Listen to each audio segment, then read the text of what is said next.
কর্মসূচি আছে প্রগতি সেবা ফাউন্ডেশনের পক্ষ থেকে। এই প্রগতি সেবা ফাউন্ডেশন আপনাদের জন্য একটা আশীর্বাদ স্বরূপ আমি মনে করি। কারণ বিগত 6 বছর যাবৎ এই সাহেবরামপুর অঞ্চলে এই প্রগতি সেবা ফাউন্ডেশন প্রজেক্টটা চালু আছে। আপনাদের ভিতরে অনেক সদস্যই আছেন আমার পরিচিত, আবার অপরিচিত। অনেক সদস্য দেখা যাচ্ছে আমি চিনি না, অথবা আমার সদস্য কিন্তু আমি চিনি না, অথবা আমার ফিল্ড অফিসাররা চেনে বা অ্যাকাউন্ট সেক্টর থেকে চিনতে পারে। আপনারাও আছেন, অনেকেই আমাকে চেনেন। আমি হচ্ছে এই ব্রাঞ্চের ম্যানেজার, প্লাস হচ্ছে আমার এখানে যে সদস্যগুলো আছে এই সদস্যগুলোর ভিতরে কিছু ফিল্ড অফিসারদের সমস্যা থাকার কারণে তাদের ভিতরে কিছু ভ্রান্তি ধারণা তৈরি হয়েছে। যেমন কিছু সদস্য আছে যে সঞ্চয় করে। সঞ্চয়টা কেন করে? একটা মানুষ সঞ্চয়টা কেন করে বলতে পারবেন কেউ আপনাদের ভিতর থেকে? হ্যাঁ, সঞ্চয়টা করে আর্থিক একটা নিরাপত্তার জন্য। আপনার বিপদ আপদে হেল্প হয় এই সঞ্চয়টা। এখন আপনার সেই সঞ্চয়টা যদি আপনারা নিয়মিত না করেন, সেক্ষেত্রে কিন্তু আপনারা কিন্তু ফিডব্যাক পাচ্ছেন না।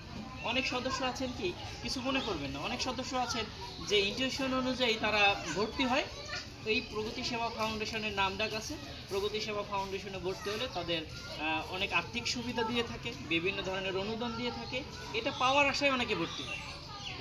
আমি আশা করব যে আপনাদের আজকের পর থেকে এই চিন্তা চেতনার ভিতর দিয়ে আপনারা কখনোই এই নিয়েইতে আপনারা প্রগতিতে আসবেন না। প্রগতিতে আসবেন, আপনাদেরকে স্বাগতম প্রগতির সাথে একসাথে থাকার জন্য, প্রগতির সাথে আপনারা কাজ করার জন্য আসবেন। প্রগতির সাথে আপনারা থাকবেন, আপনাদের সাথে প্রগতির সাপোর্ট হিসেবে থাকবে। দীর্ঘ 6 বছর যাবৎ এই প্রগতি সেবা ফাউন্ডেশন এই সাহেবরামপুর শাখায় আসছে। প্রগতি সেবা ফাউন্ডেশন আপনাদের জন্য একটা সুখবর নিয়ে আসছে, সেটা হচ্ছে প্রগতি প্রি ক্যাডেট স্কুল। আমাদের প্রজেক্ট আসছে প্রগতি প্রি ক্যাডেট স্কুল। এখন আমরা যথাযথ জায়গা না পাওয়ার কারণে আমরা এই প্রজেক্টটা চালু করতে পারতেছি না। এই প্রজেক্টটা যদি চালু হয় তাহলে আপনার আমার ছেলে মেয়েদের জন্যই ভালো হবে। যেটা শহর অঞ্চলে প্রি ক্যাডেট স্কুল, যেখানে মিলিটারিদের বাচ্চাদের পড়ানো হয় মিলিটারি স্টাইলে, ওই স্টাইলের ভাবটা এই প্রগতি সেবা ফাউন্ডেশন প্রগতি প্রি ক্যাডেট স্কুল হিসাবে এখানে একটা ব্রাঞ্চ উদ্বোধন করার জন্য আমাদের অনুমতি আসছে, কিন্তু আমরা যথাযথ জায়গা পাচ্ছি না। যদি আপনাদের ভিতরে জায়গা দেওয়ার মতো কোনো থাকে, অবশ্যই ভাড়া দেবে অফিস, ভাড়ার বিনিময়েই হবে, কিন্তু এই সুযোগটা আপনারা কেউ হাতছাড়া করি না। যদি আপনাদের মাধ্যমে হয়, যদি সুযোগ থাকে, তাহলে আপনারা আমাদের সাথে যোগাযোগ করবেন। আমাদের হাতে মাস 2 সময় আছে, এর ভিতর আমরা প্রজেক্টটা চালু করে দেব। কতটুকু জায়গা লাগবে? 40 ফিট জায়গা হলে আপাতত আমাদের কার্যক্রম আমরা চালু করতে পারি।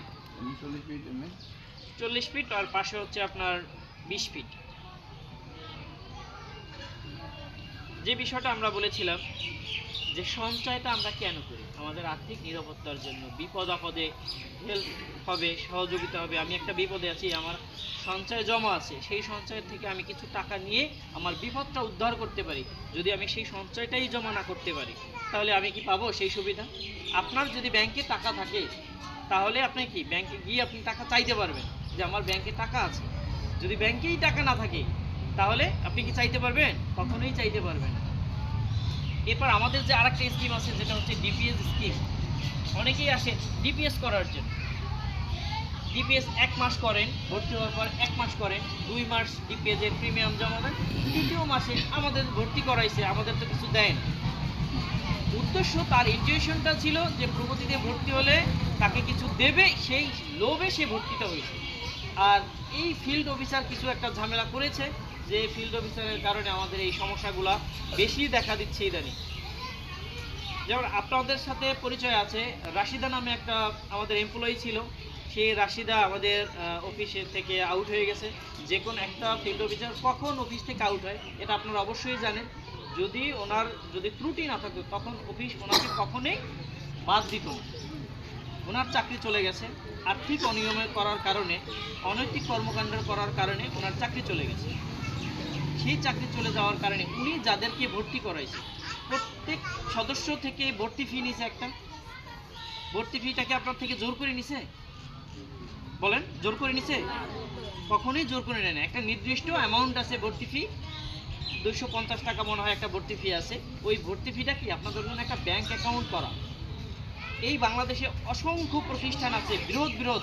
বাংলাদেশের সর্বশ্রেষ্ঠ প্রতিষ্ঠান হচ্ছে ব্র্যাক। ব্র্যাকের সামনে আর কোনো বড় প্রতিষ্ঠান নাই। সেই ব্র্যাক প্রতিষ্ঠান থেকেও আমাদের এই প্রগতি সেবা ফাউন্ডেশন এক ধাপ আগায় আছে। আপনি ব্র্যাকের অনেক সদস্যই এখানে আছেন, আপনি কিস্তির টাকা জমা দেন, কোনো SMS আসে আপনাদের? ব্যাংকে টাকা জমা দিলে আপনি SMS পান, টাকা উঠাইলে SMS পান, কিন্তু আমাদের এই প্রগতিতে টাকা জমা দিলেও আপনি SMS পাবেন, উঠাইলেও আপনি SMS পাবেন। তাহলে ব্র্যাক থেকে এক ধাপ আগায় আছে? অবশ্যই আছে। কারণ এটা কেন করছে দেখেন, প্রতিষ্ঠান যারা প্রতিষ্ঠাতা তারা মনে করছে যে এই প্রতিষ্ঠানে যারা সদস্য হবে তারা সাধারণ সদস্য, তারা কখনোই, অনেক সদস্য আছে বুঝে না অনেক কিছু, মেসেজ কি তাও জানে না, ফিল্ড অফিসার যায়, ফিল্ড অফিসার ভালো না খারাপ সেটা তো ওই সদস্য জানে না, ফিল্ড থেকে স্বাক্ষর দিয়ে টাকা নিয়ে আসছে, অফিসে টাকা জমা দেয় নাই। আপনি কি বুঝতে পারবেন যে অফিসে টাকা জমা দিয়েছে কিনা? যদি আপনি কনফার্মেশন SMS-টা পান তখন আপনি মনে করবেন যে আপনার টাকাটা অফিসে জমা হয়েছে।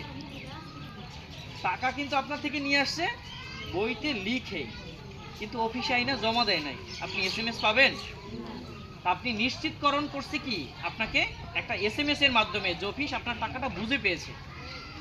এটা কি আপনার জন্য কি একটা সুখবর? এটা আপনার টাকাটা কি রাশিদার মতো ফিল্ড অফিসার খেয়ে ফেললো না অন্য ফিল্ড অফিসার খেয়ে ফেললো, সেটা কি আছে কিছু? আপনি কিন্তু নিজেই ধরতে পারতেছেন। এবং হেল্পলাইন নাম্বার দেওয়া আছে, মেসেজের ভিতরে দেওয়া আছে যে জরুরি প্রয়োজনে আপনি হেল্পলাইন নাম্বারে কল করতে পারেন। আপনি SMS না পাইলে ওই হেল্পলাইন নাম্বারে আপনি হেড অফিসে কল করতে পারবেন। স্যার আমি টাকা জমা দিছি, এরকম আমরা অনেক পাইছি। এই ফলগুলা ধরা খাইছি এই কারণে। আর ম্যানেজমেন্ট এই সিদ্ধান্ত নিছে যে যখনই কোনো প্রিমিয়াম জমা দেয় সদস্য তখন তো সে বইতে লিখে দেয়, বাট অফিসে টাকা জমা দেয় না। ফিল্ড অফিস জমা না দেওয়ার কারণে গ্রাহক SMS পায় নাই। SMS না পাইলে কি হবে? ওই সদস্য টাকা জমা হয় নাই অফিসে। যখনই টাকা জমা না হয় তখন ওই ফিল্ড অফিসারকে অবশ্যই ধরবে, আমি টাকা জমা দিতে আমার SMS আসে নাই কেন। অফিস স্বচ্ছ, আপনাদের গচ্ছিত টাকা সম্পূর্ণভাবে নিরাপদ আছে, নির্দ্বিধায় আপনারা সঞ্চয়, DPS, FDR স্কিম আপনারা চালু করতে পারেন। যারা আছেন তারা আরও চালু করেন আপনাদের সুবিধার্থে। আপনার থাকলে আপনি চাইতে পারবেন, আর যদি না থাকে তাহলে আপনারা চাইতে পারবেন? কখনোই চাইতে পারবেন না। আমরা আশা করব, আমরা অনেক সময় ব্যয় করছি, আমরা আশা করব যে বিষয়টা আপনারা বুঝতে পারছেন। আর দ্বিতীয়ত আরেকটা গুরুত্বপূর্ণ কথা, রাশিদার সাথে আপনারা কেউ কোনো লেনদেন করবেন না। রাশিদাকে তো অবশ্যই আপনারা চেনেন।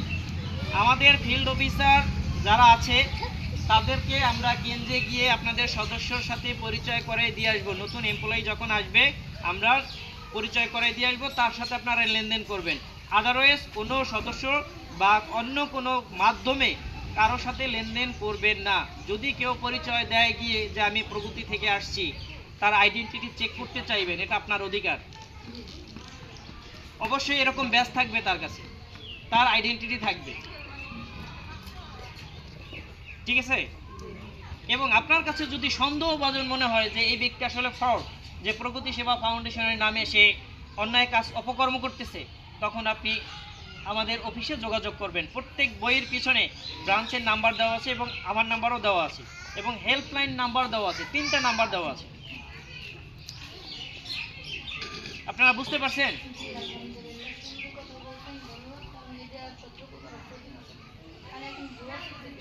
জি, কারণ যে প্রতিষ্ঠানকে আপনাদের ভিতরে এখনো ভ্রান্ত ধারণা আছে যে প্রতিষ্ঠান পালায় যাবে, চলে যাবে, এরকম আপনাদের ভিতরে এখনো ধারণা আছে। এটা থাকাটা স্বাভাবিক, কারণ কিছু কিছু প্রতিষ্ঠান আসে যেগুলো চলে যায়, সেগুলো 1 মাসের বেশি থাকে না। 1 মাসের বেশি থাকে না। কেন থাকে না? কারণ ওই 1 মাস তারা সার্ভে করে। সার্ভে করে আপনি একটা লোন চালাইতে পারবেন 1 লক্ষ টাকা, আপনাকে দেবে 5 লক্ষ টাকা লোন বলবে। আপনি 5 লক্ষ টাকা লোন নেবেন, আপনাকে 5 লক্ষ টাকা লোন দেবেন, অথচ আপনার কিন্তু ক্যাপাসিটি নাই এই লোনটা চালানোর মতো। আপনাকে বলবে লাখে 2000 টাকা কিস্তি, আপনার ব্রেনটা টোটাল লস করে ফেলবে। বাংলাদেশ ব্যাংক, বাংলাদেশ সরকারও আপনাকে নির্ধারণ করে দিয়েছে লাখে 9500 টাকা কিস্তি। প্রত্যেকটা প্রতিষ্ঠান, প্রত্যেকটা ব্যাংক, প্রত্যেকটা NGO একই সিস্টেমে চলে, একই রুলসে চলে। কিন্তু সে যদি এসে বলে আপনি লাখে 2000 টাকা কিস্তি দেবেন, তখন আপনি কি করবেন? আপনি ওই লোভে পড়ে যাবেন, কারণ আমরা তো মানুষ লোভ করি, নিজের কন্ট্রোল করতে পারি না, লোভ করি যে 2000 টাকা কিস্তি, যদি লাখে 2000 টাকা পড়ে আমি 5 লাখে 10,000 টাকা কিস্তি দেবো, 5 লাখ টাকা করে আমার দেনা যা আছে সব পরিশোধ করে দেবো, আমি 10,000 করে কিস্তি দেবো। এই লোভে যখন পড়ে তখনই উনি টোপ দেয়, টোপ দেওয়ার পরে ওনার থেকে বলে আপনি 5 লাখ টাকায় 50,000 টাকা সঞ্চয় জমা করতে হবে। 50,000 টাকায় 5 লাখ টাকায় 10,000 করে লাখে 50,000 টাকা সঞ্চয় জমা করতে হবে। তখন সে কি করে, 1 সপ্তাহ পরে লোনটা দেবে। এর থেকে যায়, ওর কাছে যায়, গিয়ে সুদে আনে, আইনাতে জমা দেয়, জমা দেওয়ার পর এভাবে সব জায়গায় ছড়ায় পড়ে 1 মাসের ভিতর টোটাল ক্যাপাসিটি তাদের যখনই ক্যাপচার হয়ে যায় টাকা পয়সা, তখন তারা উধাও হয়ে যায়। আর আমাদের এই প্রগতি সেবা ফাউন্ডেশন আজকে 6 বছর, আপনাদের এই সাহেবরামপুর এই ব্রাঞ্চ উদ্বোধন হয়েছে আজকে 6 বছর, প্রতিষ্ঠা বার্ষিকী 6 বছর পালন করা হয়েছে। আর পয়লা মেতে 2026 সালে আমাদের 7ম বছর পূর্ণ হবে। আপনাদের ভিতরে যদি ভ্রান্ত ধারণা থাকে, আমি আল্লাহর হস্তে বলবো আপনাদের ভিতর থেকে এই ভ্রান্ত ধারণাগুলো দূর করেন, দূর করে আপনারা প্রগতির সাথে থাকেন, আপনাদের জন্য প্রগতি উজাড় করে দেবে। ধন্যবাদ সবাইকে। এখন এই বিষয়ে আমার শ্রদ্ধেয় কাকা আসাদুজ্জামান জামাল মোল্লা স্যার, উনি আপনাদের 2-4 কথা বলবে, তারপর আমরা বাকি কার্যক্রমগুলো করব। আসসালামু আলাইকুম। আউযু বিল্লাহি মিনাশ শাইতানির রাজিম। বিসমিল্লাহির রহমানির রহিম। প্রিয় উপস্থিতি, আজকের উদ্দেশ্য সম্পর্কে আপনারা সবাই নিশ্চয়ই জ্ঞাত আছেন এবং সে কারণে আপনারা উপস্থিত হয়েছেন। আজকের এই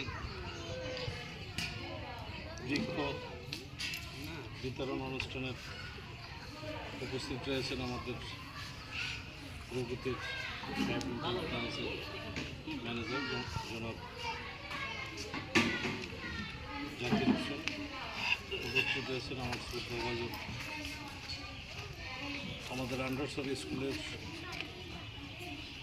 অবসরপ্রাপ্ত শিক্ষক জনাব আবুল হাসিম ভাই, প্রগতির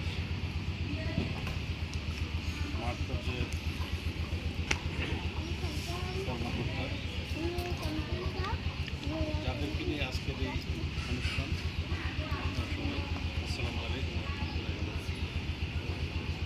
মানুষ কাজ করলেই মানুষের অভিজ্ঞতা বাড়ে। আমরা যখন ছোটো ছিলাম, আমরা যখন প্রাইমারি স্কুল, হাই স্কুল লেখাপড়া করেছি, আমাদের গ্রামের মা বোনরা তখন বাড়ির বের হইল বোরকা থাকতো, তারপরে ছাতি থাকতো। যদি কোনো অপরিচিত লোকজন দেখলে ছাতি দিয়ে নিজেকে আড়াল করে আর একদিকে তাকায় থাকতো, সে পাস হয়ে গেলে তারপরে সে থাকতো। প্রতিদিন যত যাবে মানুষের অভিজ্ঞতা তত বাড়বে।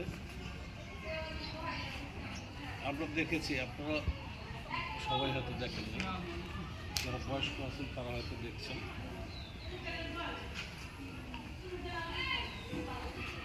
1 কাপ চায়ের দাম 1 টাকা ছিল। এটা দেখছেন আপনারা? দেখছেন? এটা অল্প দিনের কথা। 25 পয়সা চালের কেজি ছিল, দেখছেন কি? এটা বললাম যে আমাদের যারা সমবয়সী আছে তারা দেখছে। এক সময় 1 পয়সা নিয়ে সাহেবরুমপুরের আন্ডারসার মারামারি গেছে। এটা শুনছেন? দেখেন নাই, কিন্তু শুনছেন। দেখছি। এটা 1974 সালের একটা ঘটনা। 25 পয়সায় চাইরানা আর 24 পয়সায় চাইরানা, 1 পয়সা নিয়ে মানে পুরা দেশব্যাপী মারামারি গেছে। এটা সেই জায়গা থেকে আমরা কিন্তু এখন বের হয়ে গেছি নাকি? আমাদের মা বোনরা এখন কর্ম করার জন্য কিছু কৌশল থাকে, সেই কৌশলে বিভিন্ন সরকারি, বেসরকারি এবং সরকার অনুমোদিত বাংলাদেশ ব্যাংক কর্তৃক যারা অনুমোদন পেয়েছেন এই কাজগুলো করে। এর বাহিরেও কিছু আছে, প্রতারণামূলক কিছু প্রতিষ্ঠান দেশে আছে। এর সংখ্যা কিন্তু কম না, কিন্তু এদের স্থায়িত্বকাল অত্যন্ত কম। আপনারা অনেকেই দেখছেন, অনেকে জানেন, অনেকে টাকা পয়সা দিয়ে লস করেছেন। আমাদের সাহেবগঞ্জে কি যেন ছিল, মিহির ইসলামিক কি যেন নামটা ছিল, এর আইসায় যে আমাদের সৈয়দ নবাজন স্যার, জনাব বর্ষার আওলাদ সাহেব, ওনার একটা বিল্ডিং ছিল, উনি এটা বিক্রি করে দিয়েছেন। ওই বিল্ডিংয়ে আর আইসা অফিস দিচ্ছে। কিছু মনে করেন না, আমি 1982 সাল থেকে আমি বাড়ির বাইরে কালকিনি ছিলাম। গৌরদী কলেজ থেকে ইন্টার লেখাপড়া করেছি। জগন্নাথ কলেজে অনার্সে ভর্তি হয়েছি। 1.5 বছর পরে এসে আবার গৌরদী থেকে আবার ভর্তি হলাম, বিএসসি ওইখান থেকে পরীক্ষা দিলাম। তখনকার রাজনৈতিক সচেতন মানুষ ছিল খুব কম। দেশে নির্দিষ্ট কিছু লোকজন, এরা নেতৃত্বে আইসা যা বোঝাইছে ওইটাই মানুষ বুঝছে। এখন যদি আমি এইসব বলি, আমার ছেলে এসে বলে যে আমার বাপে ভুল করতেছে, আপনি ওইদিকে যাইবেন না, বলেন এটা। আর এখন মানে বর্তমানে 1 বছর যাবত এইটার প্রকার টাকার ধারণ করছে। সরকারের বিভিন্ন সংস্থা, বিভিন্ন নামে যে সকল প্রতিষ্ঠান আছে, মিহির এখানে আসছে, আমাদের এখান থেকে 2 কোটি টাকা এসে লোক হয়। এখানে উদ্বোধন করতে আসছিল মীর গোলাম ফারুক, ওই সময়কার উপজেলা চেয়ারম্যান, আমাদের এক সময়কার বাল্য জীবনের বন্ধু, একসাথে চলেছি, একসাথে কলেজে লেখাপড়া করেছি। সে যখন উদ্বোধন করতে আসছে তখন চেয়ারম্যান ছিল কামরুল হাসান সেলিম। ওনারা 2 জনে আমাকে মানে এখানে আসলো। আমি এটা শুরু থেকে বিরোধিতা করছিলাম, এবং যারা এখানে সহযোগিতা করছে, আমাদের নিপু 3 নং ওয়ার্ডের 1, 2, 3 নং ওয়ার্ডের সংরক্ষিত আসনের মেম্বার ছিল, সেইটার পিছনে ওইটা লাগলো। আরেকজন ছিল আমাদের হানিফ মোল্লার ওয়াইফ, কি যেন নাম, মাহমুদা। এই মাহমুদাকে আমি পাইছি মানে একটা এনজিও প্রোগ্রামে, এই যে এটা কী নাম জানো, যে এখন যে কৃষি ব্যাংকের একটা দোতলায় অফিস ছিল, সিসিটিভি। এই সিসিটিভির যে প্রধান, ওনার সাথে ব্যক্তিগতভাবে আমার সম্পর্ক একটা অনুষ্ঠানে গিয়ে হয়েছে। ওইখান থেকে আমি অনেক মানুষকে অনেক সহযোগিতা দিতে পারছি, অনেকে গাভি কিনা দিতে পারছি, আর বাচ্চা গরু কিনে 1 বছর বয়সে আমাকে ওনারাই হেল্প করছে। আমি তখন আমি তখন বিআরডিবির চেয়ারম্যান হয়েছি 1991 সালে। তো আমি ঘুরতাম সকল এনজিওতে, 24টা এনজিও তখন কালকিনিতে ছিল। আমরা শেল্টার দিয়ে রাখতাম যে গরিব মানুষ যাতে একটু উপকার পায়। আমাদের এই সাহেবরামপুর ইউনিয়নের 122 জন লোককে বিভিন্ন প্রজেক্ট আমি আইনা তাদের যে গরু কিনা নিজে থাইকা কক্সবাজারে গিয়ে অনেক টাকা আমি খরচ করছি, অনেক সময় ব্যয় করছি। তো এই কাজগুলো কইরা দিছি। তার ভিতরে আমার একটু মানুষের প্রতি একটু দরদ বেশি চলে আসছে। আমাদের দেশে যারা গরিব মানুষ ছিল, অসহায় মানুষ ছিল, এরা আমার কাছে গেলে আমি তো নগদ টাকা কেউ দিতাম না, একটা পলিসি ধরায় দিয়ে তাকে হেল্প করতাম। হ্যাঁ, পথ দেখাই আমি ওই জায়গায় তাকে দাঁড়া করাই দিচ্ছি। এটা ছিল আমার কাজ। আমি আমার বাস্তব জীবন, আমি এই ইউনিয়নে 172 পরিবারকে আমি সর্বপ্রথম, টর্নেডো হয়েছিল আপনাদের মনে থাকার কথা, মেয়েরহাটের ওইদিকে লোক মারা গেছিল। ওই টর্নেডোর সময় তখন আমাদের লিয়াকাত কাকা চেয়ারম্যান, শেখ বেশি দৌড়াদৌড়ি করতেন। আমরা তো মনে করেন মোটর সাইকেল নিয়ে এই কালকিনির এই প্রান্ত একবার ঘুলা দিয়ে না আসলে মানে রাতে ঘুমায় না। এই রাত্রে 10টার সময় খাইয়া 1 ঘন্টা দিয়ে এসে তারপরে 12টার সময় ঘুমাইতাম। আমি সেই হিসাবে আপনাদের একজন শুভাকাঙ্ক্ষী, আপনার স্বাচ্ছন্দ্যে থাকেন, ভালো থাকেন, সম্মান নিয়ে থাকেন, এটা আমি কামনা করি। কারণ হলো আমি এই এলাকার সন্তান। আমি যেটুকু সুযোগ পেয়েছি আমার অভিভাবক থেকে, এখন ছেলেপানদের জন্য আপনারা যে সহযোগিতা করেন, এর 1% সহযোগিতা পাইলে আমার অবস্থান আল্লাহ তাআলা অনেক ঊর্ধ্বে রাখত। কিন্তু আমি আমার নিজের পায়ে আমার নিজের চেষ্টায় আমাকে কেউ হেল্প করে না। আমি ম্যাট্রিক পাস করার পরে আমার নিজে ইনকাম করে আমি নিজে লেখাপড়া করছি, আমি কম বয়সে বিয়ে করছি। এই কারণে আমি নিজেকে সরাই নিয়ে যে আমার বাবা মাকে কোনো বার্ডেন আমি দিইনি। আমার মেয়ের বয়স 41 বছর। হ্যালো আমার মেয়ে আজকে 20 বছর অস্ট্রেলিয়া থাকে। আমার Hello. ছেলে এখান থেকে অনার্স পাস করে আরো 4 না, বছর কে? আগে নেদারল্যান্ডে পাঠাইছি। একটু পরে মাস্টার্স আইতেছি। কমপ্লিট করে একটা বেসরকারি প্রতিষ্ঠানে ওইখানে চাকরির কিছু অবস্থায় লাগবে? আছে। আমার এই একটা ছেলে একটা মেয়ে। হুম তো আমার কোনো বার্ডেন নাই। না। আমার মা আছে, আমার বাবা মারা গেছেন 9 সালে। আমি তাকে আচ্ছা, নিয়ে একটু আর কিছু? দিয়েছিলাম। আমি তখন রানিং চেয়ারম্যান। একটু দেরি হবে, কেন লাগবে? আমি রিলিফ দেওয়ার জন্য ওই সময় সেনাবাহিনী সহ রিলিফ দিতে হয়। ওই কথা সেনাবাহিনী কিছু যখন আছে ফোন তো দিয়েছে, আমি টঙ্গী থেকে আমার বাবাকে রেখে চলে আসছি। রিলিফ দিয়ে যাওয়ার পরে আবার যাইতে ঢাকায় পৌঁছতে যাইতেছি রাত্র একটু পরে। 12টা। আমার সাথে ছিল কয়েল ইউনিয়নের চেয়ারম্যান জাকির শিকদার, সিলিখান ইউনিয়নের চেয়ারম্যান আব্দুল মান্নান সর্দার, গোপালপুর ইউনিয়নের সাবেক চেয়ারম্যান এবং উপজেলা ভাইস চেয়ারম্যান ছিল মাহমুদুল হাসান দদুল কাজী। এর আমরা একটা মাইক্রোতে ঢাকায় যেতেছিলাম। তখন ফেরি পার হইতে আমাদের ঢাকা যেতে হবে 12:30। রাত্রে আর ইস্তেমায় মাঠে আর যায়নি। আমার বাবা ভোর রাতে ইস্তেমার মাঠে মারা যায়। তো আমি সকালে ফজরের নামাজ পড়ে আমরা 4 জন একসাথে গেছি। কিন্তু আমার কেন যেন মনে হইতেছিল যে আমার বাবা, আমার মামার বাসা আছে ওইখানে উত্তরে, মামা অপেক্ষা করতেছিল। তো গেলাম, তখন আমাকে বলল যে বাসায় চলো, ইস্তেমার মাঠে গেল। তখন তোমার আব্বা বলে নাই যে মারা গেছে, বলছি যে ভাই আমার বাসায়, আমি বাসায়। কিন্তু ঠিক আছে আপনি যান, আমরা মাইক্রোতে আমরা 4 জন নিয়ে আসতেছি। সেবারে একটা গাড়ি নিয়ে আসছে, গাড়ি দিয়ে শিখতেছে। তখন আমার মামা তো বোন আছে, তখন মাস্টার ডিগ্রি পাস করে একটা বেসরকারি প্রতিষ্ঠানে চাকরি করে। ওরে ফোন দিলাম, ফোন দিতে পরে ও যখন কান্না করছে তখন আমি বুঝতে পারছি যে আমার বাবা মারা গেছে। আমি একটা লাশ বহন করে গাড়ি ঠিক করলাম, গেলাম। তো মাঠে ইস্তেমার মাঠে জানাজা হইলো, জানাজা দিয়ে আমি বাড়িতে নিয়ে আসছি। ওই দিন থেকে আমি আরও বেশি চিন্তাশীল হয়েছি যে এই দেশের যারা বরেণ্য ব্যক্তিত্ব, আল্লাহ আতাউদ্দিন আহমেদ, যার নেতৃত্বে আমাদের যারা বাবা চাচা, আমাদের যারা শিক্ষক, তারা কিন্তু আসাদ স্যারের ছাত্র।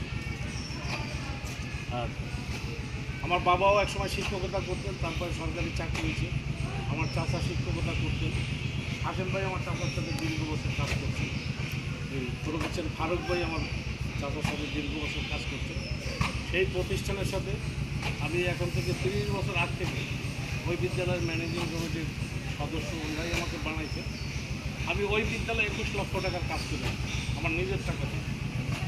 একদিনে না, ধীরে ধীরে ধীরে ধীরে আস্তে আস্তে করে দিচ্ছি। তো মানুষ, আপনি এখন দেখবেন ওই বিদ্যালয়ে 4 তলা